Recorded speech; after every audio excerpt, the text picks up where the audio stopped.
નમસ્કાર દર્શક મિત્રો, આપ જોઈ રહ્યા છો the Times of Mahisagar news. નજર કરીએ આજના મુખ્ય સમાચાર પર। લુણાવાડા સાઈ બંગલોઝના પ્લોટ નંબર 64 થી 70 નંબરના મકાનો અને 20 દુકાનો ગેરકાયદેસર રીતે બનાવતા જિલ્લા કલેક્ટર દ્વારા તોડવાનો હુકમ કરાતા ભૂમાફિયાઓમાં ફફડાટ। સૂત્રો દ્વારા મળતી માહિતી મુજબ નવરચિત મહીસાગર જિલ્લો નવીન બન્યા બાદ જમીનનો ભાવ ઉચકાઈ રહ્યા છે। ભાવ આસમાને પહોંચતા ભૂમાફિયાઓ દ્વારા સરકારી જમીનનો હડપ કરવાનો કારસો મિલીભગત કરીને બે રોકટોક દબાણો થઈ રહ્યો છે।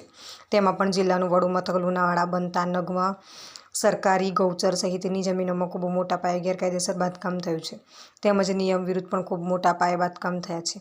ત્યારે લુણાવાડાની એસકે સ્કૂલ પાછળ ચરેલ રોડ ઉપર સાઈ બંગલોઝના બિલ્ડર દ્વારા રેવન્યુ સર્વે નંબર 1253 વાડી માલિકીની જમીનમાં 70 મકાનો બનાવેલ તેમજ સોસાયટીની બહાર દુકાનો બનાવેલ, જેને લઈ સુનિલ ભોઈ દ્વારા જિલ્લા કલેક્ટરને અરજી કરવામાં આવી હતી।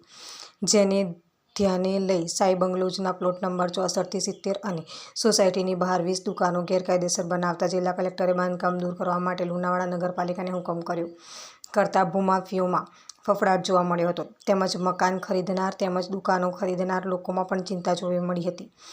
તો બીજી તરફ લુણાવાડા નગરના લોકો ઈચ્છી રહ્યા છે કે લુણાવાડા નગરમાં અન્ય ગેરકાયદેસર બાંધકામો પણ દૂર કરવામાં આવે, તેમજ બીયુ પરમિશન વગર બિલ્ડિંગો પણ યોગ્ય કાર્યવાહી કરવામાં આવે। સમાચાર જોવા માટે અમારી channel the Times of Mahisagar ન્યૂઝને લાઇક, શેર અને સબસ્ક્રાઇબ કરો।